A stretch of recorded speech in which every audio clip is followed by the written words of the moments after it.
Okay, um, like I said, it's pretty much different for all pieces. Okay, it's not always the same.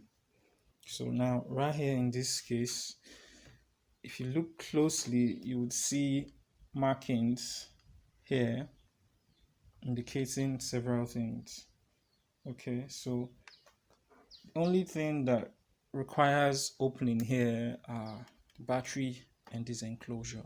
Now, when you see something like this, you know this is where the hard drive is being housed. Okay, so what you want to do is first of all take out the battery.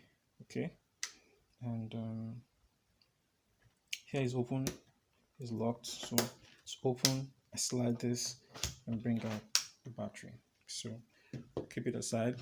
And the next thing you want to do is get the appropriate screws. So here we have 2 stars. So here's my star screwdriver, and I begin to unscrew. Now, like I said, protective screw holes. This doesn't come out, so which is pretty much fine. Now, when you get to the point of total screw complete, as in you've unscrewed completely, you get to hear that click sound. It tells you, okay, it's completely off. So you can then proceed to hold onto these 2 places and pull out. Okay, now like I said, it's always going to be different for all pieces.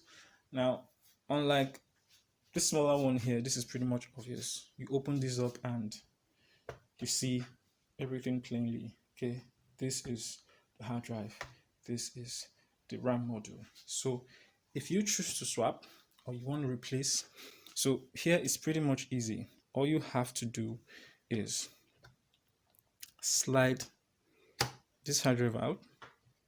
Okay, pull it, bring it out, and replace it with the one you need to. And c'est fini. That's all about replacing a hard drive. And if for some reason you wanted to work on this hard drive, maybe there was an error, you can actually take this out, plug into the SATA bridge, like I said, and read it on another PC to know what exactly is wrong and if it's something that is fixable. And then when you're successful with that, you can slide this back in and continue using your PC with your hard drive. Okay, another thing I want to point out here is this, the RAM. Now, just like we took out the RAM module on the other one, same thing applies. So you have these clips that holds them in place. So just push them apart. The RAM pops up, and then you hold it at the edges and pull out. Okay, so this is one RAM module. Now, if you look at this properly, this is also a 2 gig RAM module. All right, so here, if you look properly, I have slot 1 here and another slot here. So what this means is if I choose to upgrade, I need more memory to work with on my PC because I have a new software that requires at least 4 gig of RAM.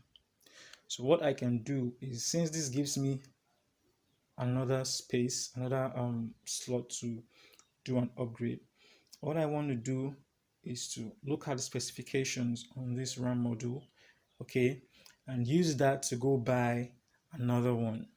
So I could either buy an additional 2 gig plus this to make it 4, or I could actually buy an additional 4 gig plus this to make it 6, so I have more than enough.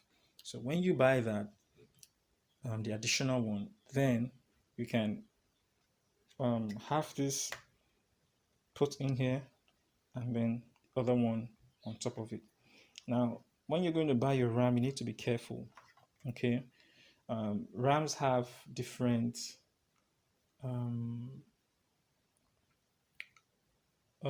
types. Talking about the DDR1, DDR2, DDR3. Now, after this video, we're going to get into that a little bit so you can understand the differences between the different kind of RAM technology and what how to identify them essentially. Okay, so I think with this, um, we're going to go on to the next thing after this video. So, having completed all of this, okay, and this is properly done, this is done. The next thing you want to do is to cover up everything, and then if what you've done is successful, you should power on your PC and continue working.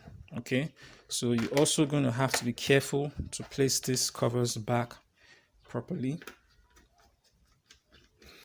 And talking about the software aspect, if you have done a hard drive swap, an upgrade, for example, now it's very likely that the hard drive you have swapped in is doesn't hold an operating system. And if it does, maybe you pulled it out from another PC, the drivers and everything isn't for this system. So meaning you're going to want to do a fresh Windows or Linux or Mac OS, whatever your operating system is, you're going to want to do a fresh installation. Now, that's for the software aspect.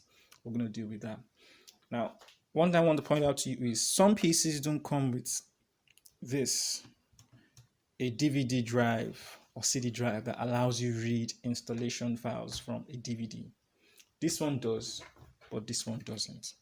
But that's not to worry. I'm also going to show you how to prepare installation media using a flash drive. So what we're going to do is convert a flash drive to an ordinary flash drive to a bootable flash drive for Windows 10 or any other thing. But essentially, this class is focused on Windows. I'm going to be dealing, when it comes to the software, I'm going to be dealing with Windows 10 precisely because that's the latest operating system from Windows. Okay, so thank you very much for watching this.